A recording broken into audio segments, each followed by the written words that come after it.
plongée, on visite des temples, on fait des super restos, coucher de soleil, on en prend plein la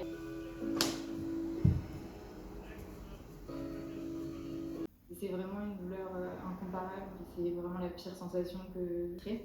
Je regarde mon père qui tombe à côté de moi, à genoux. Il pose sa tête sur mon bras du voyage, il me soigne, il me fait mes pansements, il me porte beaucoup. On finit par se faire prêter.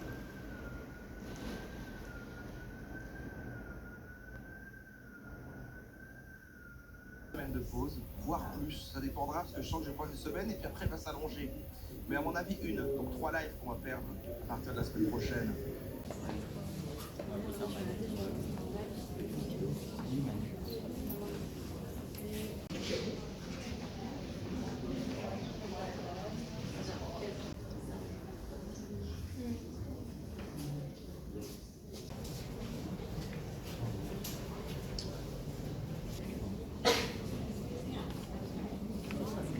Je me faisais une réflexion et je voulais un peu la partager pour avoir, pour ceux qui veulent, qu'ils puissent partager le point de vue qu'ils peuvent avoir vis-à-vis de ce sujet.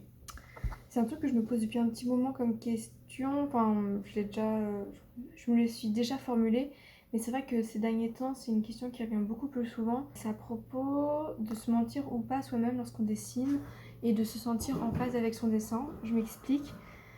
En ce moment, j'essaye de dessiner, en tout cas j'aime bien essayer de m'exercer, de m'entraîner pour essayer d'atteindre une certaine satisfaction vis-à-vis de mon trait avec le dessin. Et bah, forcément il y a quelque chose où je me force dans un certain point de vue à dessiner comme ceci ou comme cela. Enfin c'est tout dans ma tête donc c'est très abstrait et pas forcément possible de mettre des mots. Mais ce que je veux dire c'est pas forcément ce qui peut me venir naturellement en dessin. Et je me pose toujours cette question, est-ce que ce serait se mentir à soi-même en essayant de s'exercer à atteindre quelque chose d'autre visuellement? On ne sait pas enfin moi je sais pas ce que je recherche dans ça.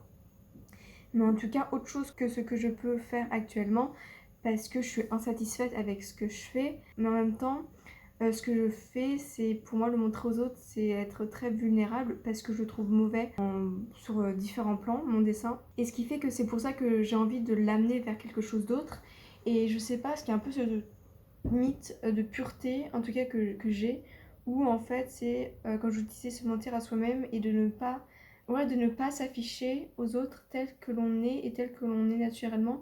Il y a plein d'artistes que je peux voir et qui ont, j'ai l'impression, en tout cas c'est toujours peut-être de la projection, mais une certaine nonchalance à montrer leur dessin avec le, entre gros guillemets, le style qu'ils ont, sans chercher à ce qu'il soit bien ou beau visuellement, juste c'est leur manière de s'exprimer, et puis basta quoi en fait. Et ce qui fait que leur dessin est très sensible, et en tout cas moi je l'aime bien parce qu'en fait c'est totalement eux, et je me demande à quel point moi c'est quelque chose que les autres peuvent ressentir si je montrais mon dessin de manière, enfin, qui a été réalisé en étant moi-même à 100%, ou alors est-ce que à quel point c'est se mentir à soi-même ou pas d'être dans une recherche visuelle qui nous plaît plus que ce que l'on peut faire à un moment T. Voilà, je pense pas qu'il y ait vraiment de réponse et que c'est plus une question de point de vue et de la manière dont on voit les choses. Mais j'en ai déjà parlé avec plusieurs personnes et en fait on m'a souvent dit que c'était un juste milieu. Donc voilà.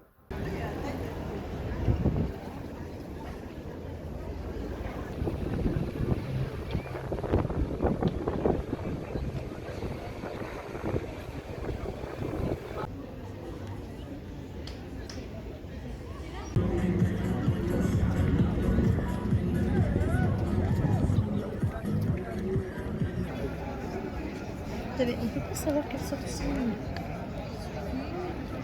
pour Notre-Dame. Tu l'as raté Mais oui. en mode panique.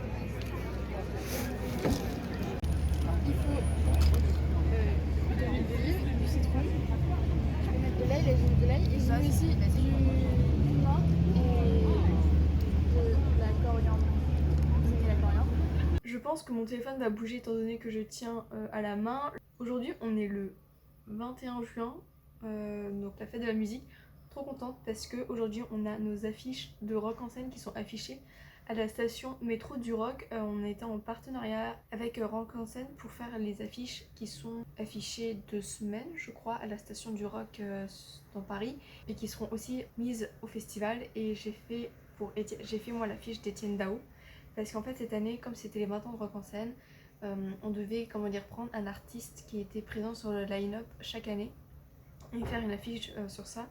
Et j'ai pris Étienne Dao pour mon père parce qu'il y a un peu une histoire avec ce chanteur que j'ai avec lui et du coup je voulais prendre ce chanteur pour je sais pas, pour lui faire plaisir. Et puis même j'ai bien aimé travailler cette affiche en fait. Et j'ai testé un nouveau médium qui était le pastel sec.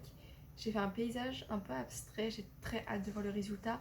On va aller voir avec certains gens de ma classe qui sont sur Paris ce soir à la station. On a trop hâte de voir et un peu flippée de savoir si c'est bien imprimé ou pas, ou si les couleurs ressortent bien, si c'est pas pixelisé. Mais j'ai tellement hâte d'aller voir nos affiches en grand dans les stations métro, de prendre nos petites photos devant. Bref, je pense que ouais, j'ai beaucoup aimé en tout cas ce projet. En tout cas, j'ai très envie de continuer le pastel sec, même si c'était un peu galère, j'ai du mal à savoir comment je peux l'utiliser.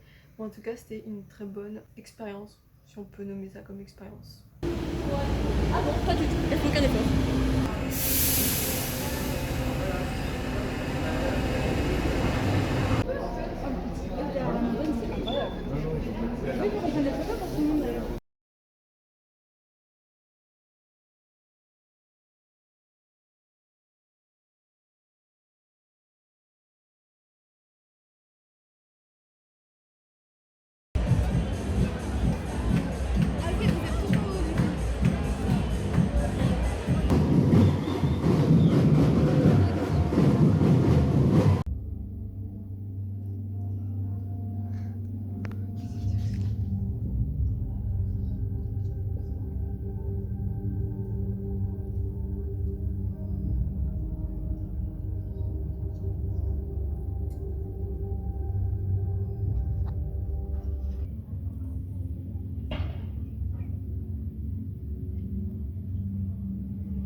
On est le fin juillet.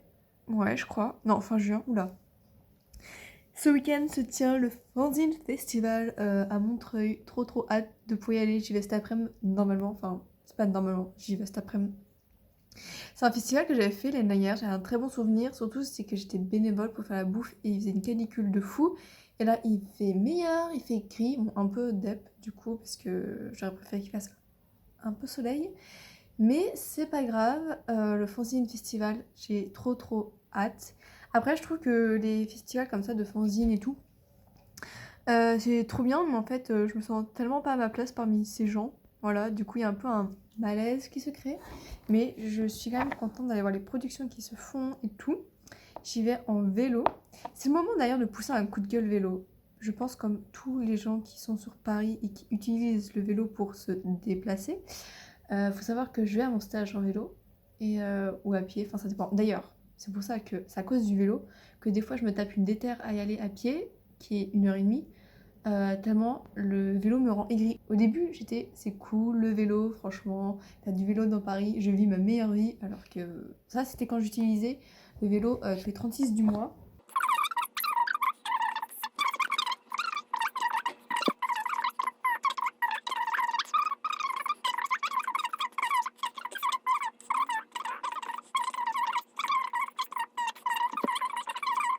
Mais j'ai pas trop le choix, du coup j'ai à me taper une petite heure de vélo pour aller à Montreuil.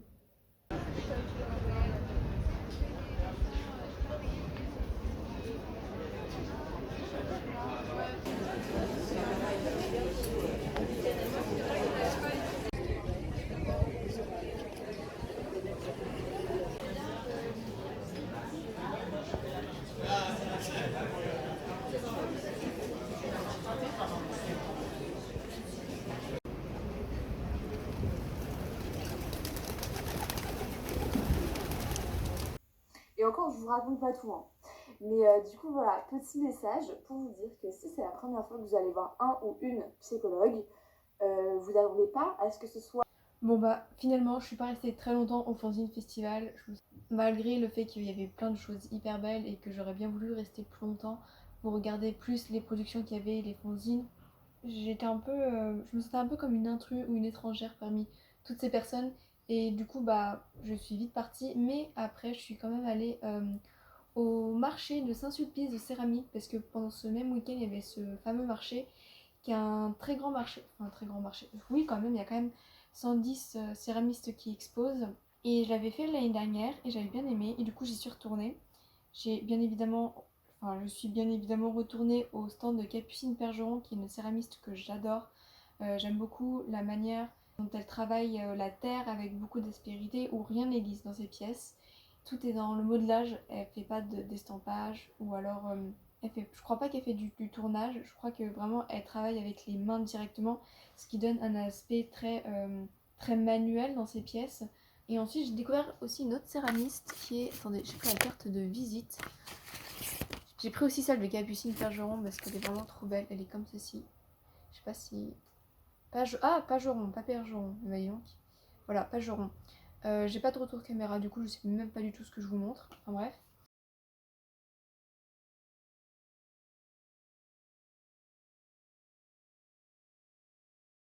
Et j'ai découvert Hélène Loussier, qui est une céramiste qui fait des petites créatures comme ceci. J'essaierai de mettre des images sur l'écran. J'ai beaucoup aimé, mais il y a aussi d'autres céramistes dont j'ai adoré le travail. J'ai pris le prospectus. Ce qui est trop bien, c'est qu'en fait, il répertorie tous les céramistes qui étaient présents au salon. Il y a même des petites images, et ça, c'est trop cool pour pouvoir se repérer un peu, pour savoir quel était l'univers de certains céramistes. Donc, voilà.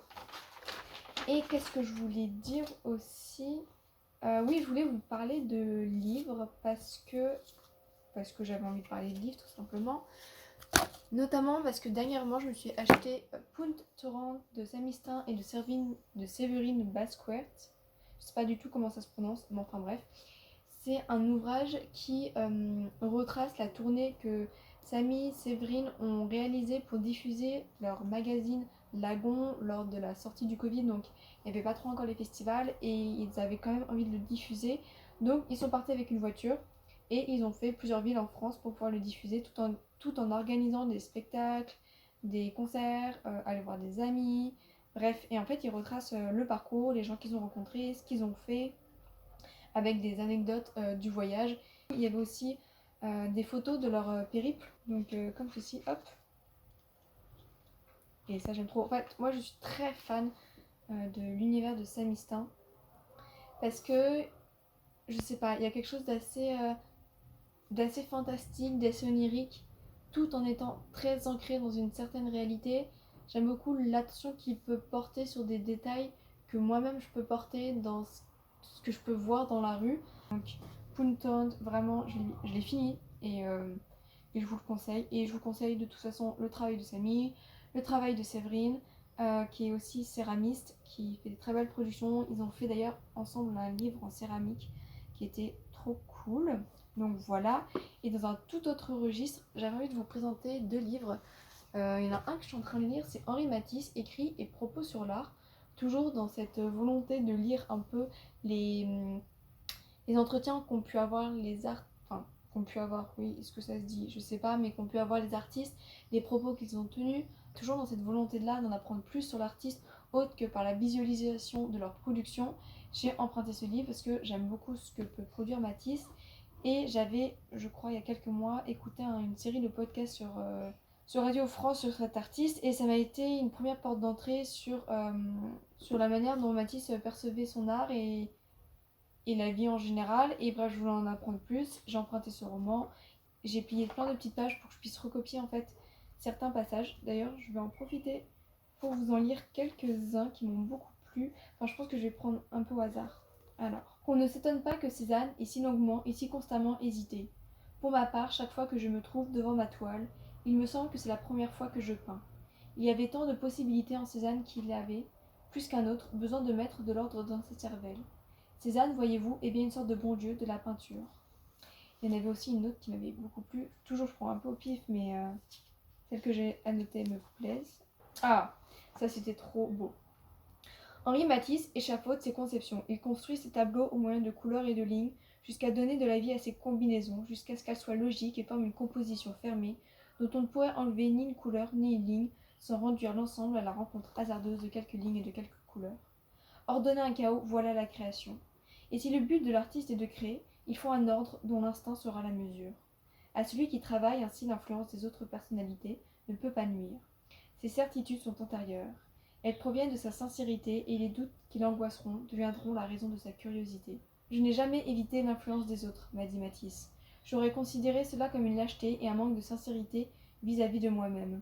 Je crois que la personnalité de l'artiste se développe, s'affirme par les luttes qu'elle a à subir contre d'autres personnalités. Si les combats lui est fatal, si elle succombe, c'est que tel devrait être son sort. Voilà.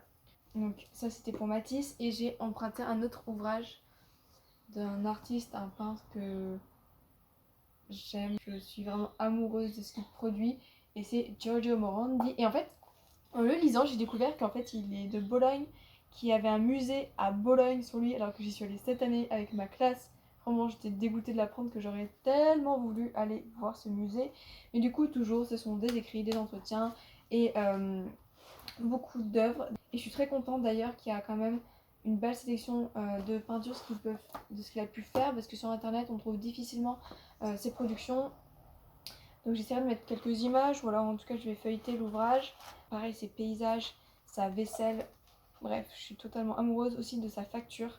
J'aimerais beaucoup aussi m'en inspirer, ou en tout cas essayer de mener peut-être un travail autour de son taf pour mettre en relation le sien et le mien. Moi, je sais pas trop encore comment je pourrais faire. Et pareil, il a aussi il voue une admiration totale pour Cézanne, qui est un autre artiste que j'affectionne énormément, et aussi pour Giotto, Piero della Francesca et Masaccio. D'ailleurs, j'aimerais pour le coup en fait revoir un peu le travail de Giotto et de Masaccio. Piero della Francesca, en fait, je crois que j'étais traumatisée en collège. Il y avait un prof, il nous avait montré en art plastique un film de 1h30 sur une peinture de lui, la flagellation du Christ. Ça, je m'en souviendrai toujours. Et je trouve que c'est hyper... c'était peut-être pas la bonne solution de montrer ça. On était en seconde et je pense que c'était assez indigeste. Et je pense pas qu'on aurait eu la capacité d'apprécier vraiment ce documentaire et l'explication qu'il pouvait porter sur ce tableau. Donc ça m'a en tout cas dégoûtée de ce peintre. Et je pense que j'y retournerai plus tard, quand ce dégoût sera peut-être un peu plus parti. Donc ça, je l'avais emprunté à la bibliothèque, enfin les deux sont à la bibliothèque. Et voilà, je crois que c'est tout ce que j'avais à dire pour le moment. Je ne sais pas d'ailleurs si cette séquence sera la dernière de ce vlog, mais si c'est le cas, bah je vous dis à une prochaine.